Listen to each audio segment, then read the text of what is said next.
आज ये दो बिल पारित भी होंगे, इसलिए भी आज का दिन बहुत महत्वपूर्ण है। इतिहास में अलग दृष्टि से भी बहुत सुवर्ण अक्षरों से अंकित होने वाला है, क्योंकि आज ही सर्वोच्च अदालत की संवैधानिक खंडपीठ ने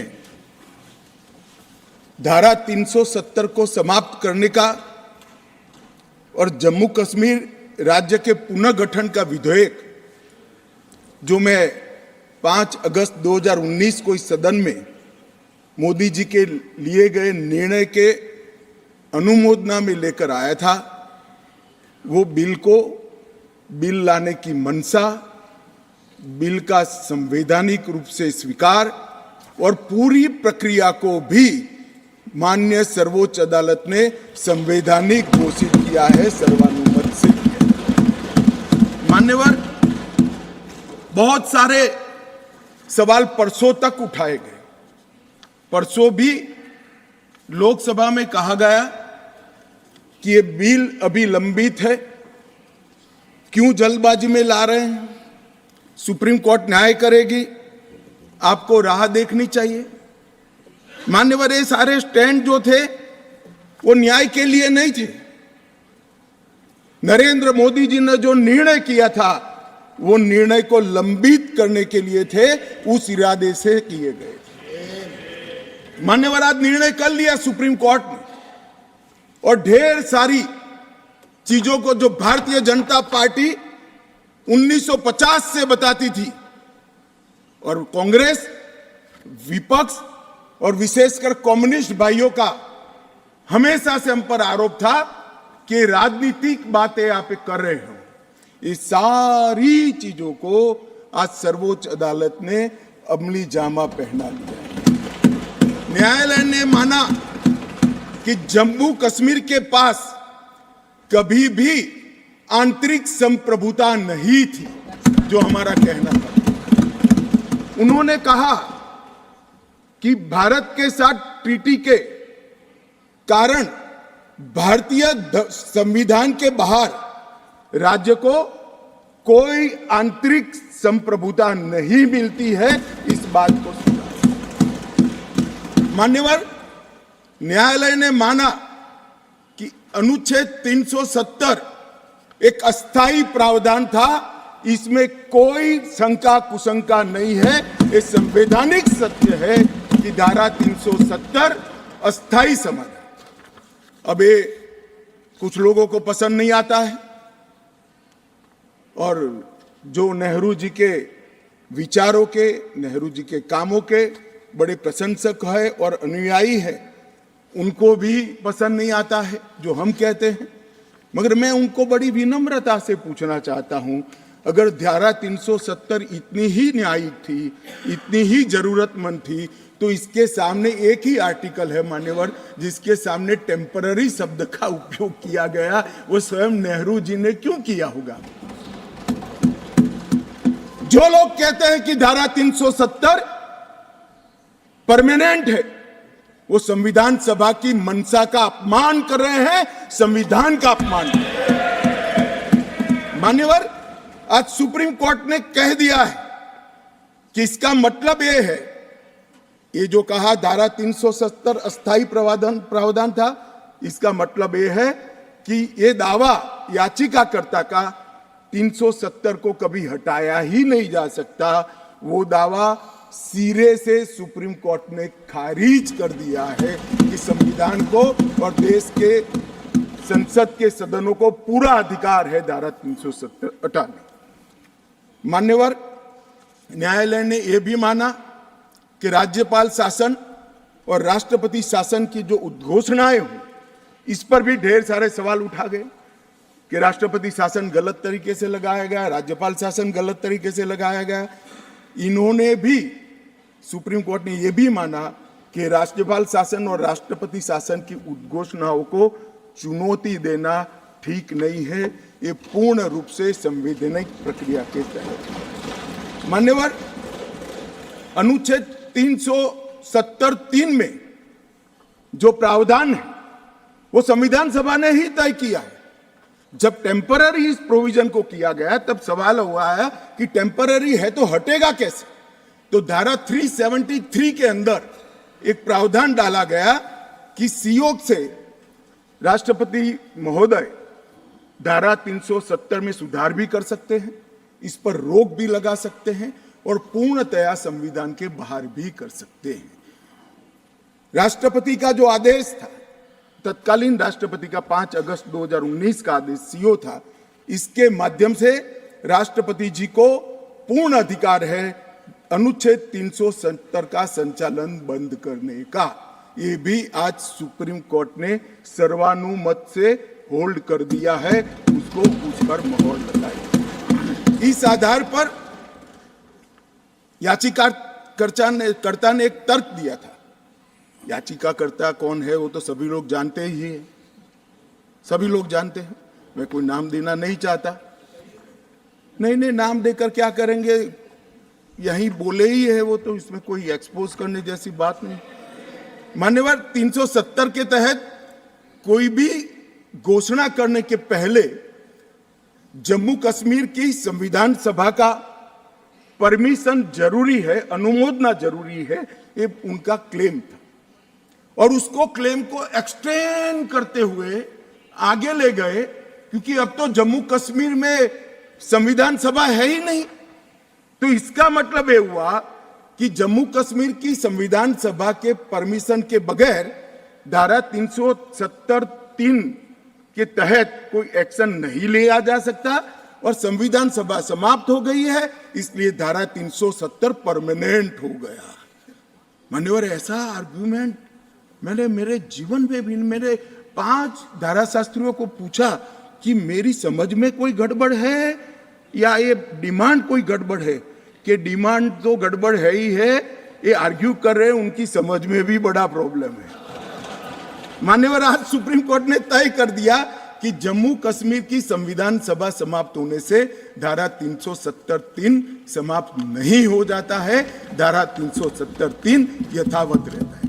मान्यवर, न्यायालय ने यह भी माना कि धारा 370 के तहत मिली हुई शक्ति का प्रयोग करते हुए राष्ट्रपति महोदय एक तरफा सूचना जारी कर सकते हैं, जिसको संसद के दोनों सदनों का सादे बहुमत से अनुमोदन चाहिए। ये भी आज सुप्रीम कोर्ट ने मान लिया।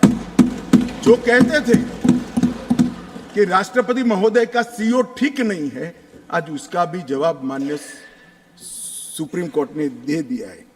मान्यवर, उपयुक्त बिंदुओं का सीओ 272 पर कोई प्रभाव नहीं है, ये भी सिद्ध करते हुए अनुच्छेद 371(d) के तहत राष्ट्रपति द्वारा शक्ति का प्रयोग दुर्भावनापूर्ण नहीं है, उसको भी सुप्रीम कोर्ट ने होल्ड कर दिया है। मान्यवर, सुप्रीम कोर्ट ने यह भी होल्ड कर दिया है कि क्योंकि जब अब धारा 370 समाप्त हो चुकी है, अब जम्मू कश्मीर के संविधान का कोई अस्तित्व नहीं रहता है। मान्यवर, न्यायालय ने चुनाव कराने के लिए भी चुनाव आयोग को निर्देश करे। मान्यवर, बहुत सारे लोग, अब इसमें तो इतना सारा लूट गया, जो दावे थे सारे खारिज हो गए। तो एक पूंछ पकड़कर मैंने बाइट देखा करते हैं, क्या पूंछ पकड़ते हैं कि चुनाव आयोग ने ऑर्डर कर दिया। अरे भाई, क्या ऑर्डर करा? मैंने स्वयं कहा है कि हम चुनाव कराएंगे, इसमें कौन सी बड़ी बात है? इसी सदन में कहा है, लोकसभा में करा है, एज ए गृह मंत्री ऑन रिकॉर्ड करा है। उन्होंने कहा कि भाई राज्य का स्टेटस वापिस देंगे, तो ये भी मैंने कहा है कि अप्रोप्रिएट टाइम पर राज्य का स्टेटस हम वापिस देंगे। और सुप्रीम कोर्ट ने भी ये जो कहा है, उसमें मेरे सदन में के बयान को और सॉलिसिटर जनरल के सुप्रीम कोर्ट के सामने बयान को कोट करते हुए कहा है। अब मुझे कोई समझाए इसमें विजय कहां से हुई है? घोर पराजय में विजय कैसे ढूंढना, इसकी कला कोई आप लोगों से सीख ले साहब। इतने बड़े घोर पराजय विजय कैसे ढूंढना, इसका कोई अभ्यास वर्ग साहब रखना चाहिए 7 अर्थ में, ये बहुत बड़ी कला है। मैं तो आज अगर उनके जैसे मेरे विचार होते तो ये सुप्रीम कोर्ट के जजमेंट को देखकर डिप्रेशन के मारे 1 महीना सदन में ना आता, मगर ये तो प्रेस कर रहे हैं। और कांग्रेस पार्टी ने आज प्रेस करी मान्यवर, और प्रेस में क्या किया कहा कांग्रेस पार्टी ने? कांग्रेस पार्टी ने ये कहा मान्यवर कि ये जजमेंट आने के बाद भी हम मानते हैं कि धारा 370 को गलत तरीके से हटाया गया है। अब मान्यवर देश के दोनों सदनों ने, देश की संसद की दोनों सदनों ने राष्ट्रपति के सीओ को अनुमोदना दे दी, कानून पारित हो गया, कानून नोटिफाइड हो गया, किसी ने चैलेंज भी किया सुप्रीम कोर्ट में, ठीक है, सबका अधिकार है, करना चाहिए। सुप्रीम कोर्ट में एक लंबी बहस भी हुई, 5 जजों की बेंच बनी और 5 सीनियर मोस्ट जज बने, बैठे इसमें, लंबी बहस, सबकी सुनवाई हुई, आज फैसला भी आ गया। मगर ये फैसले के बाद भी ये कहते हैं कि हम इसको नहीं मानते हैं और हम मानते हैं कि धारा 370 गलत तरीके से हटाया गया है। मान्यवर, मैं इनको नहीं समझा सकता, मेरी तो मर्यादा है साहब, नहीं समझा सकता कि वास्तविकता क्या है। हमें समझना चाहिए कि 42,000 लोग मारे गए हैं। क्यों मारे गए हैं? सवाल हिंदू मुस्लिम का नहीं है। इनसे ज्यादा मुसलमान गुजरात में है, कश्मीर से ज्यादा मुसलमान उत्तर प्रदेश में है, कश्मीर से ज्यादा मुसलमान बिहार में है, कश्मीर से ज्यादा मुसलमान आसाम में है। क्यों वहां अलगाववाद नहीं हुआ? क्यों वहां टेररिज्म नहीं हुआ? बाउंड्री का भी सवाल नहीं है साहब।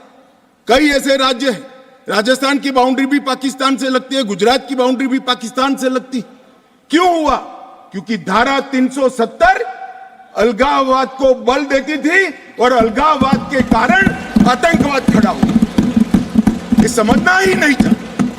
एक गलत फैसला हो जाता है, कितने भी बड़े आदमी से हो सकता है, किसी भी पार्टी से भी हो सकता है, मगर जब इतिहास सिद्ध कर दे, समय सिद्ध कर दे ये फैसला गलत है, देश के हित में वापिस आना चाहिए। अभी भी मैं कहता हूं वापिस आइए, वरना जितने बचे हो इतने भी नहीं बचोगे। अगर अभी भी इस फैसले को चिपक कर रहना चाहते हो तो देश की जनता देखती है 2024 में 2-2 हाथ भी हो जाएंगे और जनता का परिणाम भी आ जाएगा और मोदी जी तीसरी बार प्रधानमंत्री। मान्यवर, मैं जिस 2 बिल को लेकर आया हूं वो 2 बिल एक प्रकार से सभी पार्टियों को मैंने सुना है, सर्वानुमत से बिल के तत्व को सबने समर्थन किया है। बिल का जो तत्व है, कंटेन है, इसका किया है। मुझे था कि गिटराज खड़े हो जाएंगे कि हम अपोज में खड़े हैं, मगर मैं सभी पार्टियों को कहता हूं, तब ये तो काउंट करता हूं कि कम्युनिस्ट पार्टी कभी अच्छे काम का समर्थन नहीं कर सकती है, इसलिए सभी पार्टियों से मेरा मत बाकी दलों से। मान्यवर, कमजोर और वंचित वर्ग ये जो नाम है, किसी भी नागरिक की डिग्निटी को बहुत हर्ट करने वाला नाम है, अंतर की गहराइयों तक दुख खड़ा करने वाला नाम है और बहुत समय से था। आज प्रधानमंत्री जी ने एक जो फैसला लिया है, जिस फैसले को वास्तविक स्वरूप देने के लिए मैं आपके सामने उपस्थित हुआ हूं, इसमें कमजोर और वंचित वर्ग की जगह अन्य पिछड़ा वर्ग ये नाम जोड़ने का फैसला दिया है, जो संवैधानिक ढंग से संवैधानिक शब्द है। मान्यवर, दूसरा बिल जो है वो दूसरा बिल जम्मू कश्मीर में सालों से अलग अलग प्रकार के विस्थापित हुए। मान्यवर, 80 के दशक से आतंकवाद की शुरुआत हुई, 89 से चरम सीमा पर पहुंचा। ढेर सारे कश्मीरी हिंदू, विशेषकर कश्मीरी पंडित और ढेर सारे सिख भाई घाटी छोड़कर पूरे देश भर में बिखर गए। जम्मू में गए, बेंगलुरु गए, गुजरात गए, दिल्ली गए, फरीदाबाद गए, देश भर में बिखरे। सभी राज्यों ने उनकी आवभगत भी की, सभी राज्यों ने उनको रिजर्वेशन भी दिया, कई राज्यों ने उनको नौकरी में प्रायोरिटी दी भी। कश्मीरियों को गले लगाने का काम पूरे देश ने किया है, पूरे देश की जनता ने। मान्यवर, वो बिखरे और ऐसे बिखरे कि अपने ही देश में वो विस्थापित हो गए, निराश्रित हो गए। जिनके पास अरबों खरबों की संपत्ति थी, वो दर दर की ठोकरे खाने के लिए मजबूर हो गए। मान्यवर, उन लोगों को सम्मान देने के लिए, और ये आंकड़ा कोई छोटा मोटा आंकड़ा नहीं है, 46,631 परिवार जो रजिस्टर्ड है वो वहां से विस्थापित हुए हैं, और 1,57,967 लोगों ने हमारे बहुत प्रयास के बाद 19 के बाद हमने एक अभियान चलाया, हर शहर में जाकर एडवर्टाइज दिया है, ऑनलाइन रजिस्ट्रेशन हो गया है और इतने लोग अब तक रजिस्टर हुए। तनख्वाह साहब ने कहा कि बहुत सारे हैं, करना चाहिए। मैं तो उनको निमंत्रित करता हूं, तनख्वाह साहब आप जितने भी छूट गए इसकी सूची लाइए, आधी सेकंड में मैं रजिस्टर कर आपको एक्नॉलेजमेंट।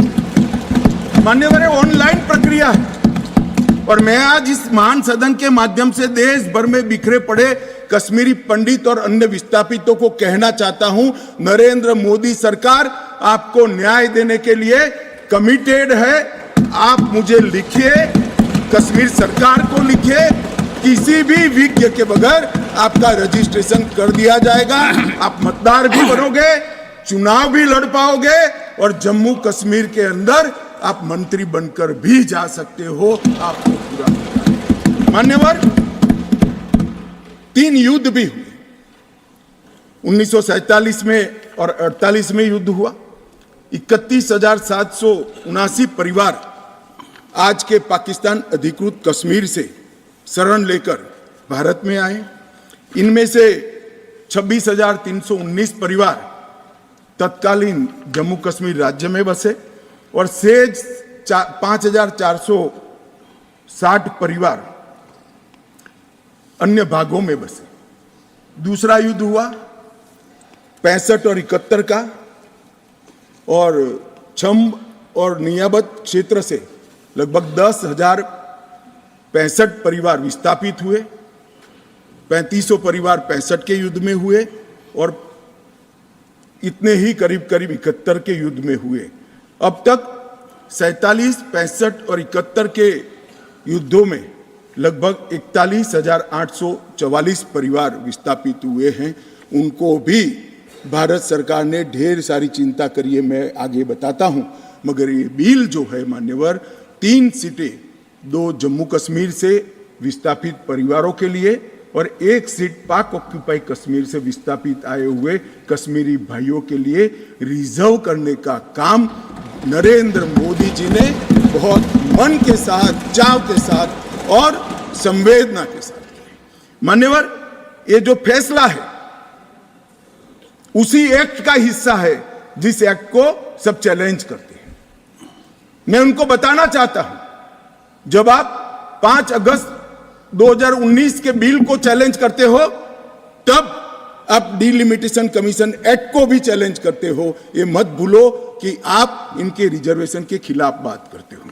मान्यवर, डिलिमिटेशन कमीशन ने गंभीरता से विचार करने के बाद समुदायों का प्रतिनिधित्व नॉमिनेशन द्वारा कराने की सिफारिश की है। और मान्यवर, जम्मू कश्मीर प्रशासन ने, जो आज स्वाभाविक है राष्ट्रपति शासन है, उसने भी अपना अभिप्राय डिलिमिटेशन कमीशन को दिया था। भारत सरकार ने के गृह मंत्रालय ने भी दिया था कि इनके प्रति सिंपैथेटिक व्यू लेना चाहिए, इनका प्रतिनिधित्व होना चाहिए। जब वो अपनी जमीन में ही नहीं है तो असेंबली में कैसे चुनकर जा सकते हैं। मान्यवर, और ये आदेश उन्होंने प्रकाशित किया था, जिसको आज कानूनी जामा पहनाकर मैं ये बिल को लेकर उपस्थित हुआ हूँ। मान्यवर, ये जो डिलिमिटेशन कमीशन ने और भी कई फैसले किए हैं, मैं जरा सदन के सामने पूर्व की स्थिति और अभी की स्थिति बताना चाहता हूँ। पूर्व में जम्मू में सिर्फ 37 सीट थी, 37 सीट थी। अब नए डिलिमिटेशन कमीशन ने 37 से बढ़ाकर 43 सीट जम्मू क्षेत्र में बनाने का काम। मान्यवर कश्मीर में 46 सीट थी, 46 सीटें थी, अब 46 की जगह 47 सीटें, 47 सीटें बनाने का काम। इस तरह से जम्मू और कश्मीर दोनों को मिलाकर 83 सीटें थी। लद्दाख की सीटें निकाल दी है क्योंकि वहां यूटी बन चुकी। 83 सीटें थी, उसकी जगह 90 सीटें अब डिलिमिटेशन कमीशन ने करी है, जिसको भारत सरकार ने माना है। और पाक ऑक्यूपाई कश्मीर की 24 सीटों को आरक्षित रखा गया है, क्योंकि हम अभी भी मानते हैं, कोई जिसको जो बोलना है वो बोले। इस सदन में बोला हुआ शब्द इतिहास बनता है। मैं आज फिर से कहना चाहता हूं, पाक ऑक्यूपाई कश्मीर भारत का है, हमारा है, और हमसे कोई नहीं छीन। मान्यवर, हमने 24 सीटें पाक ऑक्यूपाई कश्मीर के लिए सुनिश्चित की है। मान्यवर, अब तक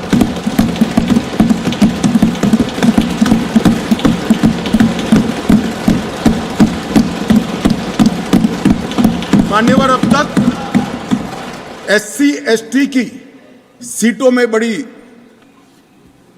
विसंगतताएं भी थी, और जो दिग्विजय की कहते थे संवेदनशील अप्रोच होना चाहिए, संवेदनशीलता होनी चाहिए।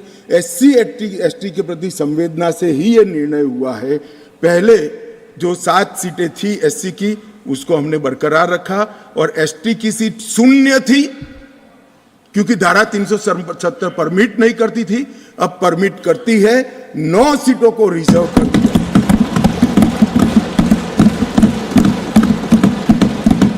अरे जो कह रहे थे हमारे डॉक्टर साहब कि गुर्जर बकरवालों ने इस देश को बचाया है, मैं सदन में इस देश के गृह मंत्री के नाते कहना चाहता हूं, मान्यवर, कभी भी युद्ध हुआ, कभी भी आतंकवादियों ने पैंतरे रचे, मेरे गुर्जर बकरवाल भाइयों ने भारत के तिरंगे को ऊंचा किया। और आज सालों के बाद आज उनको न्याय मिलने जा रहा है। इसका कम से कम मुझे तो बहुत संतोष है।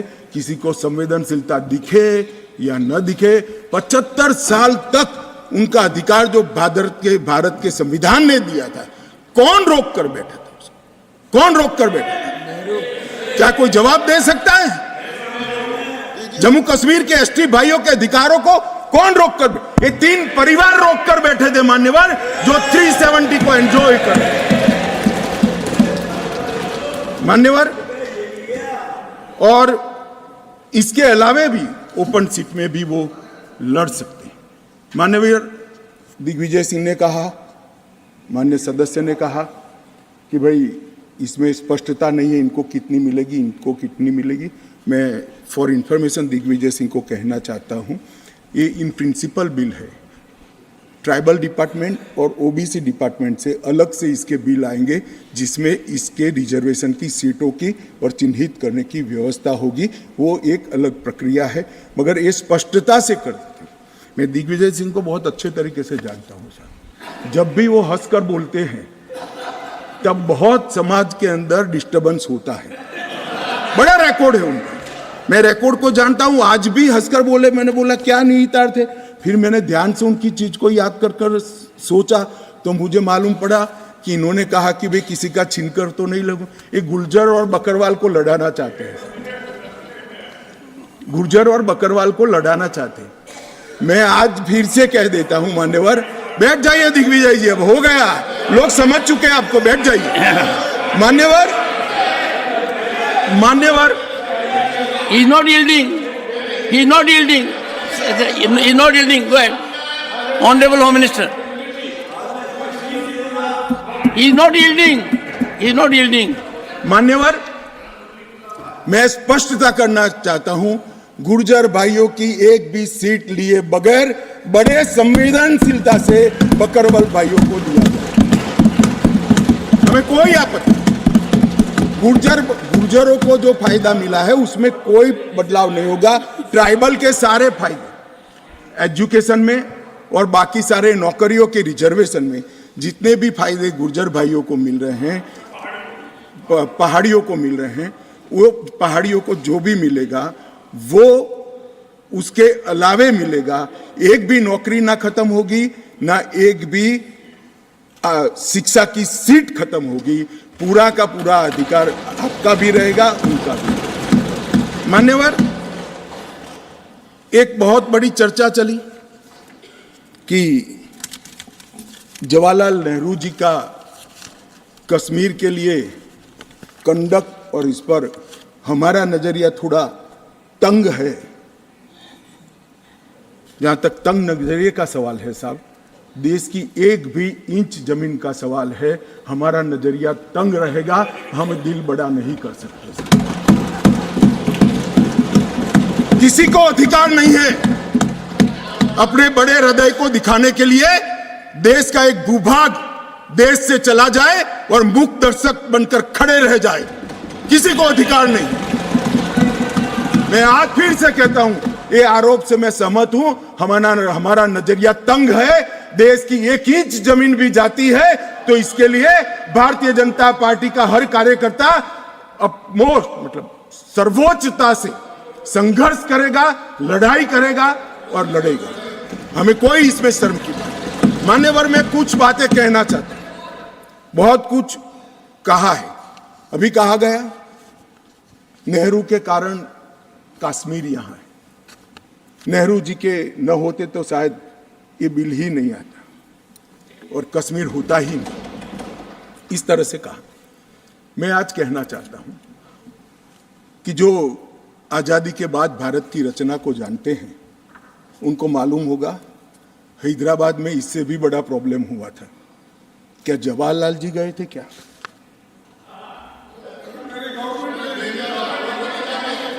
तो यहां गवर्नमेंट नहीं, यहां नेहरू।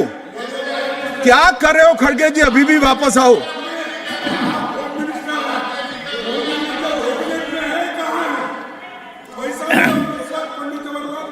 एक मिनट, रिकॉर्ड पर है। कश्मीर में दिग्विजय जी ने सरदार पटेल का नाम नहीं लिया। एक नाम लिया शेख अब्दुल्ला का, दूसरा नाम दिया जवाहरलाल नेहरू का। तो वो होम मिनिस्टर थे, क्यों नहीं दिया भाई? अब सुनिए दिग्विजय जी, अब सुनिए, सुनना पड़ेगा, ऐसे नहीं चलेगा। हमने सुना है, धैर्य से सुना है। मान्यवर, जूनागढ़ में क्या जवाहरलाल नेहरू गए थे? हैदराबाद में जवाहरलाल नेहरू गए थे, लक्षद्वीप में जवाहरलाल नेहरू गए थे, जोधपुर में जवाहरलाल नेहरू गए थे। जवाहरलाल नेहरू एक ही जगह काम देखते थे, जम्मू कश्मीर में, जिसको आधा छोड़कर आ गए। एक ही जगह देखते। मान्यवर, दूसरा, विलय लेट क्यों हुआ? सारे लोग जानते हैं साहब, इतिहास को 1000 फुट नीचे दफन कर दो, वो ऐसा बीज है जो वटवृक्ष बनकर सच्चाई बाहर आ जाती है। सब जानते हैं कि हमारा विलय इसलिए लेट हुआ कि महाराजा पर किसी एक व्यक्ति को विशेष स्थान देने का आग्रह था, शेख अब्दुल्ला को विशेष स्थान देने का आग्रह था। इसके कारण विलय लेट हुआ और पाकिस्तान को आक्रमण करने का मौका मिला। मैं आज ये पूछना चाहता हूं कि इतने सारे कठिन राज्यों का विलय हो गया, कहीं पर 370 क्यों नहीं है? क्यों नहीं है? ना जोधपुर में है, ना जूनागढ़ में है, ना हैदराबाद में है, ना लक्षद्वीप में है। क्यों 370 नहीं है? कि संवेदनशील हृदय के कारण 370 है। संवेदनशील हृदय। मान्यवर, कंडीशन किसने रखी, किसने स्वीकार की? इतिहास जवाब मांगता है, देश की जनता जवाब मांगती है, जवाब देना पड़ेगा, भाग नहीं सकते इतिहास से कोई। मान्यवर, सेना भेजने में देरी क्यों हुई? और ये कहते हैं कि इसके बाद भी देरी हुई है। मैं साहब एक रेफरेंस सैम मानेकशॉ का देना चाहता हूं। फील्ड मार्शल सैम मानेकशॉ तब डायरेक्टर ऑफ मिलिट्री ऑपरेशंस थे। उन्होंने एक जगह पे कहा है कि कबीलाई हमलावर आक्रामक और लूट मचा रहे थे, तब चर्चा में ही व्यस्त थे। मैं व्यक्ति का नाम देना नहीं चाहता वरना खड़े हो जाएंगे। तब एक मीटिंग में सैम मानेकशॉ मौजूद थे। सरदार पटेल जी ने नेहरू जी को कहा, जवाहर आप कश्मीर चाहते हो या नहीं चाहते हो, देरी क्यों हो रही है, तब जाकर सेना भेजने का निर्णय हुआ है। जवाब देना पड़ेगा। नहीं दिग्विजय भी ऐसे मत करे, मैं भेज दूंगा आपको, पुस्तक ही भेज दूंगा। मान्यवर, Honorable Home Minister is not yielding. He is not yielding. Honorable Home Minister is not yielding. मान्यवर, एक बात सर्वविदित है, अगर असमय सीज फायर नहीं होता तो आज पाक ऑक्यूपाई कश्मीर नहीं होता। अब पत्रों का जिक्र कर रहे हैं, किसी अंग्रेज सेनापति ने देखा, मैं जरूर देखूंगा इसको, अगर लिखा है तो देखना चाहिए, परंतु अफसर कुछ भी कहे, देश का प्रधानमंत्री का देश की जमीन के लिए संवेदनशीलता होना चाहिए या नहीं होना चाहिए? मान्यवर, इतना छोटा सवाल है। हमारी सेना जीत रही थी, वो भाग रहे थे, 2 दिन रुक जाते, पूरा पाक ऑक्यूपाई कश्मीर तिरंगे के तले आ जाता। क्यों किया? दूसरा, क्यों मामले को यूएन में ले जाया गया? अब ये सारी चीजों को आप कहते हैं कि रेफरेंस लाइए। मान्यवर, मुझे मालूम था दिग्विजय सिंह, हाँ करता हूं, बैठिए, मुझे मालूम था साहब ये खड़े हो जाएंगे, इसलिए मैं लेकर आया। मैं एक कोट अनकोट पढ़ता हूं। यूनाइटेड नेशन के अनुभवों के बाद मैं इस निष्कर्ष पर पहुंचा हूं कि वहां से कुछ संतोषजनक नतीजों की उम्मीद नहीं की जा सकती। मुझे सीज फायर करना अच्छा फैसला लगा, लेकिन इस मसले को ठीक से हम नहीं निपट पाए, नहीं परख पाए। हम सीज फायर पर और विचार करके बाद में निर्णय करना चाहिए था। हालांकि ये सब भूतकाल की गलतियां हैं। ये जो कोट है किसी और का नहीं है, जवाहरलाल नेहरू का है। अब उनको तो मानोगे या नहीं मानोगे कि उन्होंने गलती की है, स्वीकार करी है। और साहब एक मिनट, सोर्स भी बता देता हूं, Nehru memorial museum and library, Jawaharlal Nehru connection, JNSG 143 part 1। और उस वक्त जब ये अरे भाई, स्वयं नेहरू कह रहे हैं मेरी गलती थी, क्यों इतना पकड़ कर रखा है पूंछ? मान्यवर, और चलो संयुक्त राष्ट्र में जाना भी था तो अनुच्छेद 51 में क्यों ले गए, जहां भारत के अधिकार सीमित होते थे? अनुच्छेद 35 में जाते तो भी हमें कोई दिक्कत नहीं होती। ये भी एक बहुत बड़ा गलत फैसला था। और मैं बताता हूं मान्यवर, ये कहते हैं कि धारा 370 निरस्त कर दी। अगर कल को ये 40 साल के बाद, जोर से बोले मनोज झा जी, 40 साल के बाद, क्योंकि ये मानते हैं कि 40 साल के बाद मैं नहीं हूंगा, मैं तो 60 का हो गया, मेरा आयु 40 साल का हो ही नहीं सकता। वो कहते हैं 40 साल के बाद इतिहास पूछेगा तो कौन रिस्पॉन्ड? मैं बताता हूं, 2 सदी तक अगर धारा 370 का फैसला गलत है तो मेरी सरकार का है, मेरा फैसला। प्रधानमंत्री नरेंद्र मोदी जी ने फैसला लिया है। ना मोदी जी इस फैसले से भाग सकते हैं, ना हमारी कैबिनेट भाग सकती है, और ना हमारा पार्टी भाग सकता है। रिस्पॉन्सिबिलिटी ऑन करनी पड़ती है। जब इमेज बिल्डिंग के लिए बड़े बड़े फैसले लेते हैं, संवेदनशील दिमाग से फैसले लेते हैं, तब इसको ऑन भी करना पड़ता है और देश को जवाब भी देना पड़ता है। इस तरह से नहीं चलता है इतिहास। और इतिहास, मेरी बात आज भी मानकर चलिए दिग्विजय सिंह, इतिहास किसी को नहीं बख्शता है, किसी को नहीं बख्शता है। मान्यवर, आज जो बिल लेकर मैं आया हूं, काफी लोगों ने पूछा कि क्या बदलाव आया है। अब मेरी कोई चश्मे की दुकान तो है नहीं जिससे वास्तविकता दिखाने का चश्मा मैं किसी को पहना सकूं। सबको अपने अपने चश्मे से देखना पड़ेगा, और चश्मे का अगर कांच गलत है तो दृश्य गलत हो जाता है। मान्यवर, पूरा कश्मीर और जो 2 करोड़ यात्री पूरे देश से जाकर आए, लाखों यात्री अमरनाथ यात्रा कर आए, हर महीने लाखों यात्री वैष्णो देवी के दर्शन करके आते हैं, और 100 से ज्यादा अधिक फिल्मों के शूटिंग हुए हैं, वो सभी एक मुख से कहते हैं कि कश्मीर की परिस्थिति अच्छी है, मगर ये स्वीकार करने को तैयार नहीं। मुझे मालूम नहीं है कौन सा चश्मा पहनकर ये देखते हैं। मान्यवर, मैं आज कहना चाहता हूं कि जिस कश्मीर में 40,000 से ज्यादा लोग मारे गए, कई पिताओं ने अपने कंधों पर बेटे के जनाजे लेकर गए। मान्यवर, अपनी बेटी की डोली तक कई लोग नहीं देख पाए और कई बहनों ने अपने भाई को खो दिया।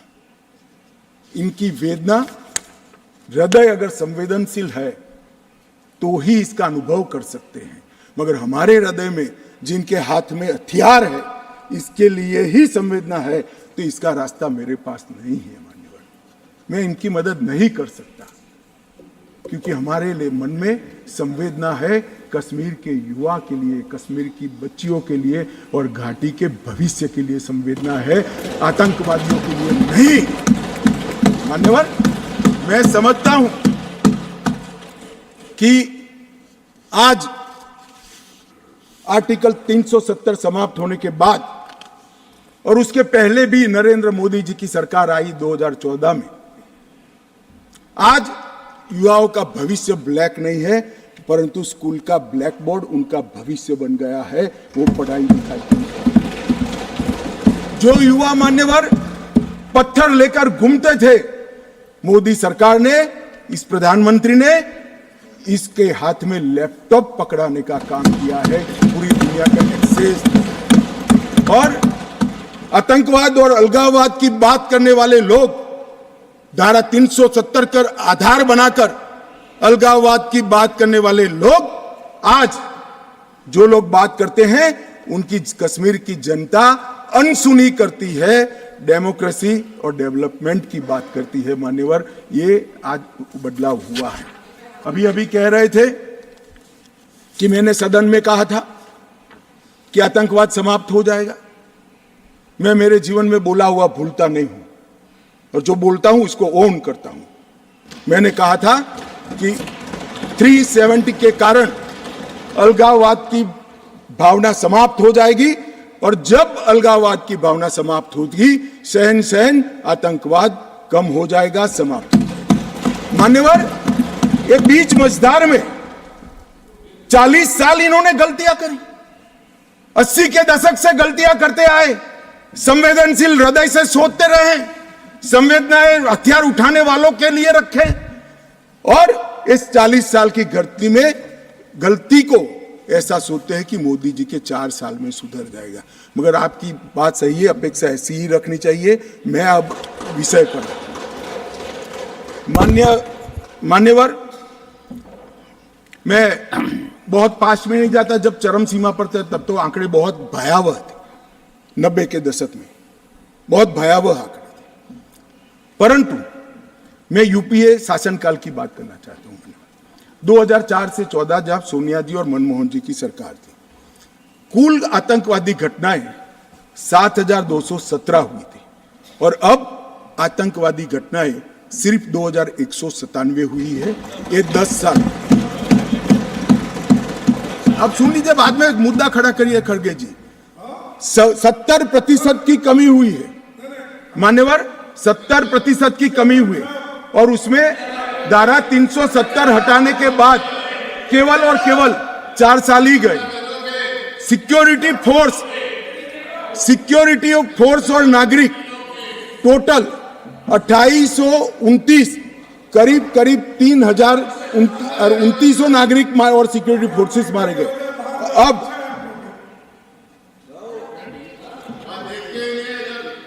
मान्यवर 3,000 नागरिक उस वक्त 4 से 14 में मारे गए, 14 से 23 में 891 नागरिक मारे गए। 70% की कमी सिक्योरिटी फोर्सेस और नागरिक, और सिक्योरिटी फोर्सेस की मृत्यु में भी 50% की मान्यवर कमी। ये कह रहे हैं कि क्या हुआ है। मैं आंकड़े बताना चाहता हूं और मनोज जी खास देखे। आत्मा है तो अंधेरे में टटोल कर सुने, सोचे और विचार परिवर्तन होता है तो ईश्वर के लिए करे। मान्यवर, ऑर्गेनाइज्ड टाउन पेल्टिंग 2010 में 2654 घटनाएं थी, 2023 में सिर्फ 4 साल हुए हैं, एक भी पथराव की घटना नहीं हुई, एक भी नहीं। स्टोन पेल्टिंग में नागरिकों की मृत्यु 2010 में 112 हुई थी, क्योंकि स्टोन पेल्टिंग ही नहीं हुई है तो मृत्यु भी नहीं हुई, 0 मृत्यु हुई। मान्यवर, स्टोन पेल्टिंग में जख्मी नागरिकों की मैं बात करता हूं, सिक्योरिटी फोर्स नहीं, नागरिक जो घाटी के हैं वो 6235 थे, क्योंकि स्टोन पेल्टिंग नहीं हुई है, 0 जख्मी है। अरे भैया, इनको दिखाई नहीं देता है। सीज फायर वायोलेशन की घटनाएं 2010 में 70 थी और 2023 में 6 हुई। घुसपैठ के प्रयास 489 थे, सिर्फ 48 हुए हैं। मान्यवर, वापिस लौट गए आतंकवादी 18 थे 2010 में, अभी 281 आतंकवादी घाटी छोड़कर।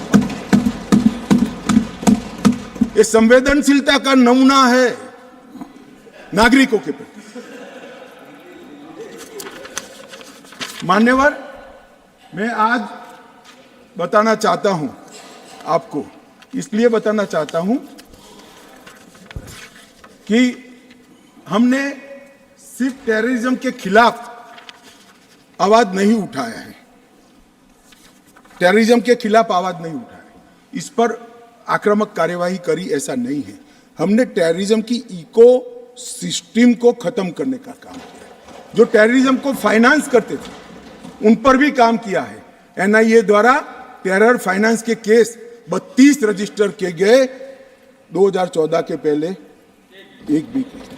स्टेट इन्वेस्टिगेशन एजेंसी ने टेरर फाइनेंस के केस 51 रजिस्टर किए, पहले स्टेट इन्वेस्टिगेशन एजेंसी की जरूरत ही महसूस नहीं की गई थी। और मान्यवर, 229 टेरर फाइनेंस केस में अरेस्ट हुई है, 150 करोड़ की प्रॉपर्टी सीज हुई है, 57 प्रॉपर्टी सीज हुई है, और एसआईए द्वारा 134 बैंक अकाउंट में लगभग 100 करोड़ से ज्यादा रकम को फ्रीज करने का काम नरेंद्र मोदी। ये जो कह रहे हैं क्या बदलाव आया, मैं दिखाता हूं बदलाव क्या आया। मान्यवर, आज मैं इतना कह रहा हूं कि हमने एक बहुत बड़ा कठोर निर्णय सुरक्षा की दृष्टि से हमने उठाए हैं। मान्यवर, मैं आज बताना चाहता हूं, पहले 2014 के पहले और आर्टिकल 370 नाबूद होने के पहले आपने देखा होगा आतंकवादियों के जनाजों में 25-25 हजार की भीड़ आती। मैं सभी सदस्यों को कहना चाहता हूं, एक भी दृश्य अभी देखा है 370 के बाद? ना, कोई नहीं करता साहब, क्योंकि हमने निर्णय किया है जो भी आतंकवादी मारा जाएगा उसी जगह पे संपूर्ण धार्मिक सम्मान और रीति रिवाज के साथ वहीं दफना दिया जाएगा। स्टोन पेल्टिंग क्यों कम हुई? जितनी नौकरियों की एडवर्टाइज है, इसमें सरकार ने तय कर लिया है कि स्टोन पेल्टिंग का एक भी केस अगर रजिस्टर है तो वो परिवार में से किसी को नौकरी नहीं मिली। क्यों ये विदेश भागकर आतंकवाद करते हैं वो लोग डरे हैं? क्योंकि हमने तय किया है जिसका परिवार का जन पाकिस्तान बैठकर आतंकवाद को प्रोत्साहन देता है उसके परिवार में किसी को नौकरी नहीं मिलेगी। मान्यवर, हमने तय किया है कि जो टेलीफोन रिकॉर्ड के आधार पर प्रस्तापित होता है कि किसी का परिवार का व्यक्ति लिप्त है आतंकवाद को बढ़ावा देने में, तो नौकरी में है तो भी उसको डिसमिस करने के सर्विस रूल्स हमने बनाए। मान्यवर, जीरो टेरर प्लान और कंप्लीट एरिया डोमिनेशन के माध्यम से पूरे टेररिस्ट प्रभावित क्षेत्र को आज हमने सुरक्षित करने का काम किया है। मान्यवर, आज मैं कहना चाहता हूं, जेल अड्डा बनकर पड़ी रही थी। नरेंद्र मोदी सरकार ने जेलों के अंदर जैमर लगाकर सख्ती लगाने का काम किया है और 105 करोड़ की लागत से एक नई जेल बन रही है जो सिर्फ टेररिस्टों के लिए बनेगी। मैं विश्वास के साथ कहता हूं, वो जेल की सुरक्षा कोई भेद नहीं पाएगा और टेररिज्म के अंदर कोई अपना योगदान नहीं देगा। मान्यवर, बार काउंसिल में भी जो समर्थक थे उनको भी संदेश कर दिया गया है और रोजगार पासपोर्ट और गवर्नमेंट कॉन्ट्रैक्ट के लिए भी हमने ढेर सारी चीजें करी हैं। मान्यवर, आदत पड़ गई थी, हमले हो तो बुला देना, इधर उधर कोई बड़ा एक्शन ले लेना जिससे दूसरे दिन के अखबार के टाइटल बदल जाए। हम छिपाने में विश्वास नहीं करते मान्यवर। हमारे समय में भी हमले हुए शुरू में, क्योंकि पुरानी आदत पड़ी थी। उरी में भी हुआ, पुलवामा में भी हुआ। हमने सर्जिकल स्ट्राइक और एयर स्ट्राइक कर घर में घुसकर जवाब देने का है। हमें संवेदनशीलता कश्मीर के युवाओं के लिए, मगर संवेदनशीलता की व्याख्या टेररिज्म के लिए नहीं। माफ करना दिग्विजय जी, टेररिस्टों के लिए हमारे मन में कोई संवेद नहीं। हथियार डाल दे, मेन स्ट्रीम में आए, स्वागत है उनका। मन मैं आज भी कहता हूं, नॉर्थ ईस्ट में कई लोग हथियार डालकर मेन स्ट्रीम में आए हैं। अगर कश्मीर में भी युवा भले हाथ में हथियार पकड़ा हो, हथियार डाल दे, कानून की अदालत के शरण में आए, हम उसका स्वागत करते हैं। संवेदना से हमारा हृदय भरपूर। मान्यवर, हमने जो किया है वो युवाओं के लिए किया है। मान्यवर, ये लोग पूछते हैं कि क्या हुआ। हमने धारा 370 और 35A को हटा दिया। मान्यवर, धारा 370 और 35 से कश्मीर के लोगों को तो अन्याय करती ही थी, मगर देश के आत्मसम्मान को भी ठेस पहुंचा। ये सिर्फ कश्मीरी लोगों का सवाल नहीं था मनोज जाजी, कश्मीरी लोगों का सवाल नहीं था, 130 करोड़ लोगों का सवाल था। हमारे स्थापक नेता श्यामा प्रसाद मुखर्जी ने उस वक्त सवाल उठाया था और नेहरू जी की मिनिस्ट्री छोड़ दी थी कि एक देश में 2 विधान, 2 प्रधान और 2 निशान कैसे हो सकते हैं, नहीं हो सकते। और इसलिए इन्होंने इस पर आंदोलन किया और उनकी शंकास्पद मृत्यु हो गई और वो शहीद हो गए।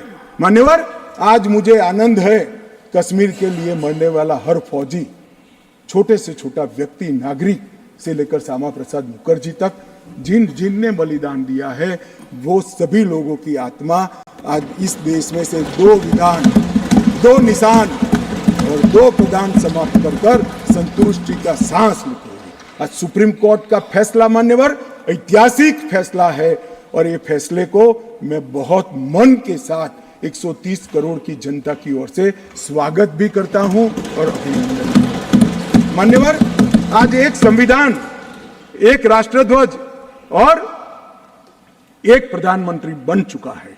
श्यामा प्रसाद मुखर्जी का स्वप्न साकार हो चुका है। 2 राजधानी रखी, 2 दरबार रखे, सालाना 200 करोड़ रुपए का खर्च होता है।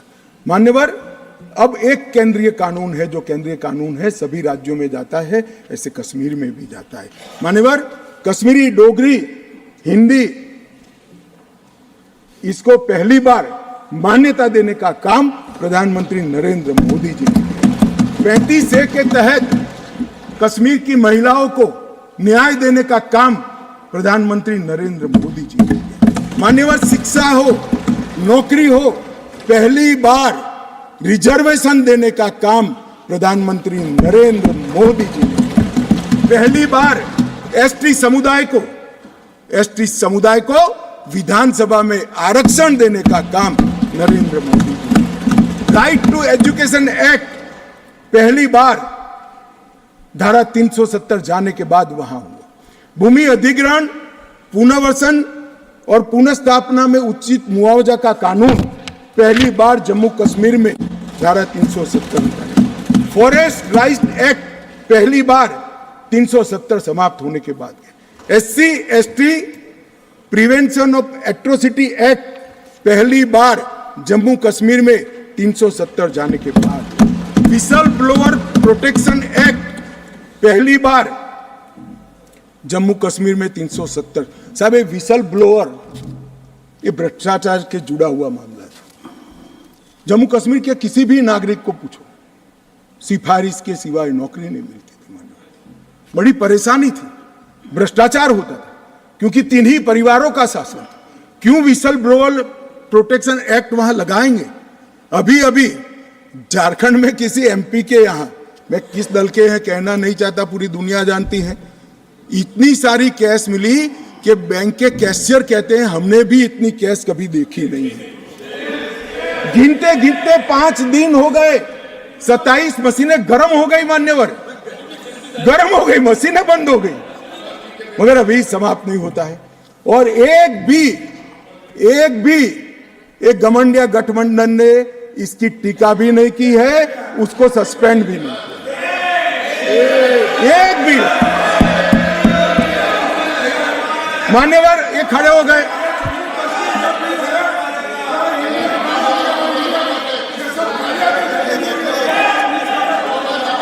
चलो इंडिया अलायंस ने, मान्यवर इंडिया अलायंस ने इसकी टीका भी नहीं की। मान्यवर अभी कहेंगे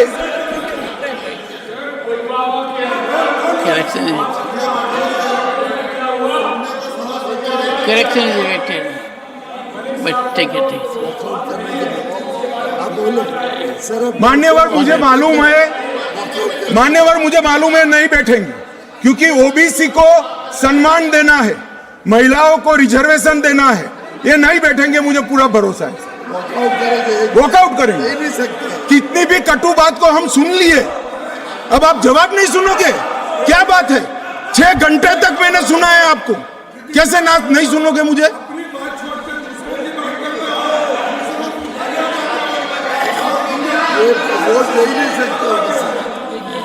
चले खड़गे साहब प्लीज बैठ जाइए। Only मेरा निवेदन साहब, आप बड़े only नेता what हैं, the बैठ honorable जाइए। Home Minister says will go on record. मान्यवर ये कहते हैं कि क्या बदलाव आया है,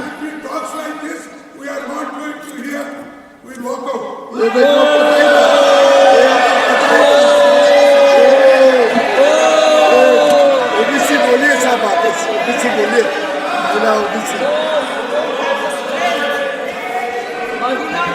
सर ये महिला और ओबीसी के लिए नहीं बैठ सकते।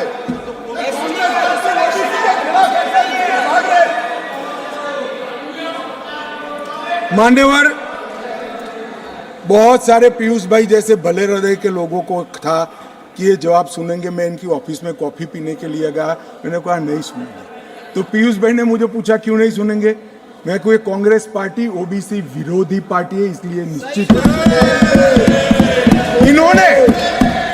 इन्होंने काका काललकर कमीशन के रिपोर्ट को दबा कर रखा, इन्होंने मंडल कमीशन के रिपोर्ट को दबा कर रखा, इन्होंने ओबीसी आयोग को संवैधानिक मान्यता नहीं दी, इन्होंने ओबीसी के बच्चों को केंद्रीय पूल में रिजर्वेशन का अधिकार नहीं दिया, और इन्होंने ओबीसी का हमेशा विरोध करने का काम किया है। अभी अभी इनके नेता को किसी एनजीओ ने लीक कर दिया है, अर्थ मालूम है या नहीं है मालूम नहीं, कभी पूछ ले कोई फुल फॉर्म तो तकलीफ आ जाए मान्यवर, परंतु अभी एक लीक कर दिया है तो ओबीसी। तो एक पत्रकार मुझे कह रहा था इतना बोले मैं कि इसकी एक तिथि होती है 180 दिन, पहली बार कब मिले बोले वो देख लेना, 180 दिन के बाद विषय बदल जाएगा। इसमें कुछ मन से नहीं होता है साहब। पूरा जीवन इनके पिताजी ने संसद के लोकसभा में खड़े रहकर मंडल कमीशन को लागू करने का विरोध कर दिया, वो आज ओबीसी की बात कर रहे हैं। मुझे तो भरोसा साहब नहीं बैठेंगे, मगर साहब ये पूछ रहे थे क्या परिवर्तन आया है। मैं आज उनको कहना चाहता हूं कि मुरली मनोहर जी राष्ट्रीय अध्यक्ष थे, नरेंद्र मोदी जी हमारी यात्रा के संयोजक थे, लाल चौक में तिरंगा फहराना था, हम सभी गए थे, हमें जाने नहीं दिया। मोदी जी और कुछ लोग जान की परवाह करे बगैर गए और तिरंगा फहरा है। तिरंगा फहराने के लिए भारत के हिस्से पर सेना को दखल करना पड़ता था, वही लाल चौक में 26 जनवरी को घर घर तिरंगा फहरा गया। मान्यवर कहते हैं क्या परिवर्तन आया है। 30 साल से थिएटर बंद थे, थिएटर नहीं चलते थे कश्मीर में। क्यों नहीं चलते थे मैं इसकी मीमांसा में नहीं जाना था, परंतु आज कश्मीर में 3 थिएटर चालू हो गए हैं और 18 थिएटर घाटी में खुलने के इंतजार कर रहे हैं, और कई लोगों ने लोन का एप्लीकेशन। मान्यवर शूटिंग नहीं होता था, 21 से अब तक 24 तक 100 शूटिंग हो चुके हैं मान्यवर, 100 शूटिंग हो चुके हैं मान्यवर। ये सब कहेंगे इसको भी धर्म के चश्मे से देखेंगे।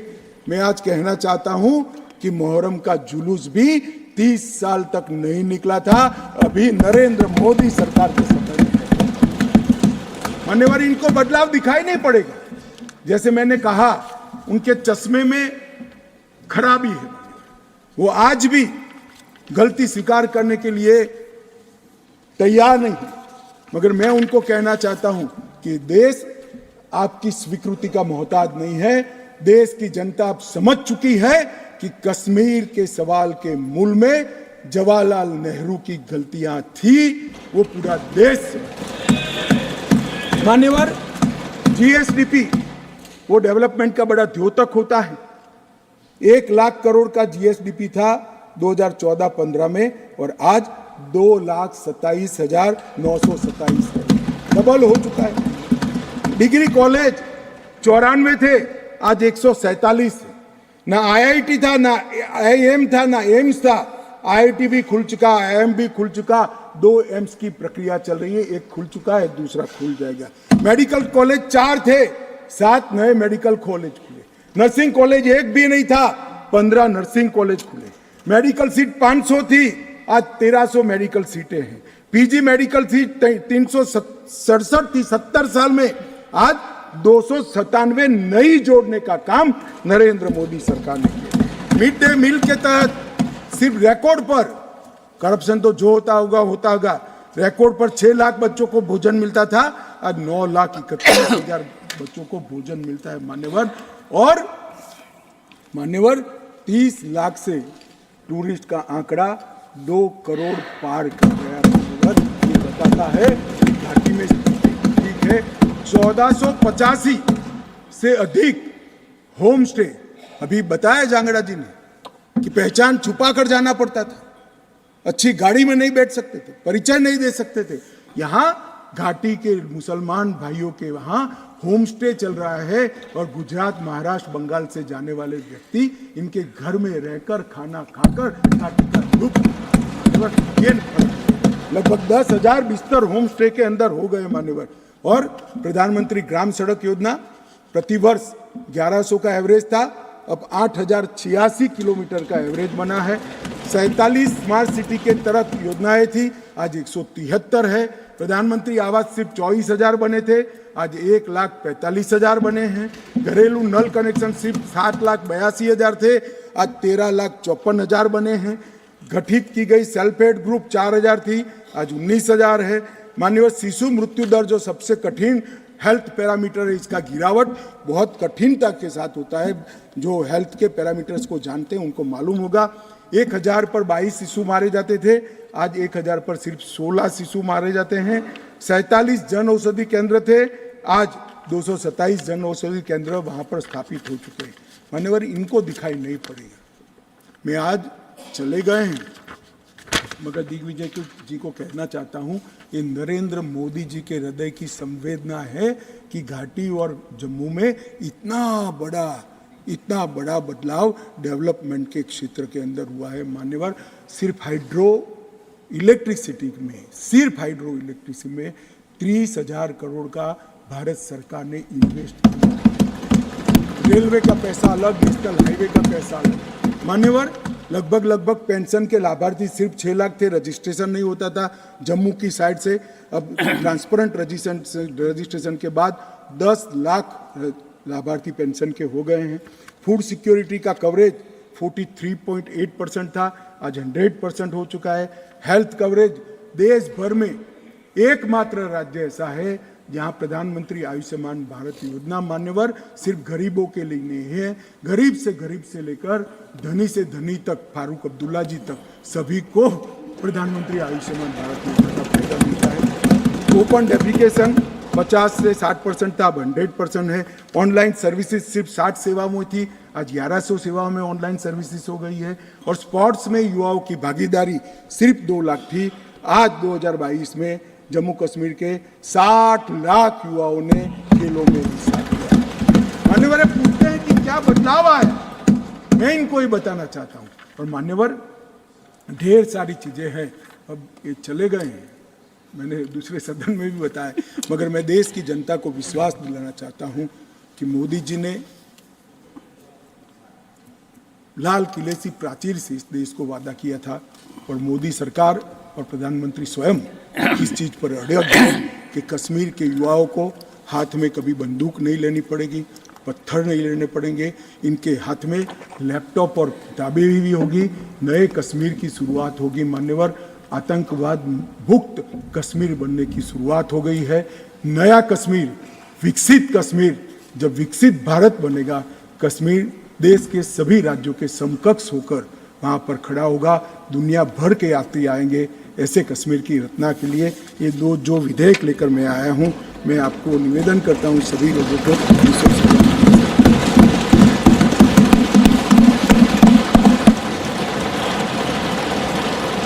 I shall put first the motion regarding consideration of the Jammu and Kashmir Reservation Amendment Bill 2023 to vote.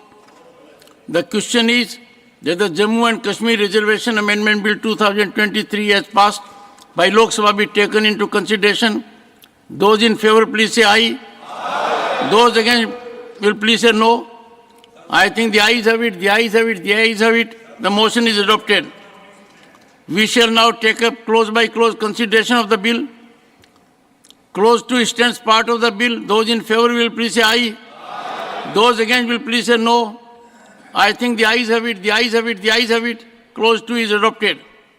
Clause 1, the enacting formula and the title stand part of the bill. Those in favor will please say aye. Aye. Those against will please say no. I think the ayes have it, the ayes have it, the ayes have it. Clause 1, the enacting formula and the title are adopted.